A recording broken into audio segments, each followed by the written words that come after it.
আসসালামু আলাইকুম রহমতুল্লাহ। এই সমাজে সব কিছু নিয়ে বেঁচে থাকাটাই আসল জীবন। আপনি যদি একতরফা চিন্তা করেন যে আপনি সোশ্যাল মিডিয়াতে ভালো আছেন, সেটা আপনার ভালো থাকা না।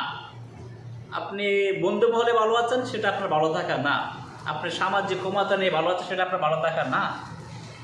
সব কিছু সমস্যা, অসুবিধা, ঘাত প্রতিঘাত, উত্থান পতন, এই সমস্ত জিনিস নিয়ে বেঁচে থাকাটাই আসল জীবন। আপনি একতরফা জীবনে ভালো কিছু আশা করতে পারেন না, একতরফা জীবনে আপনি সুখ আশা করতে পারেন না, সেটা উচিত না। আপনার যখন সমস্যা আসবে, অসুবিধা আসবে, এইগুলো নিয়ে জীবন কাটাতে হবে আপনার। একজন মানুষ যদি সমস্যাগ্রস্ত হয়, তাকে আপনি মানসিক শক্তি দেবেন। সমস্যা সম্পূর্ণ অস্থায়ী।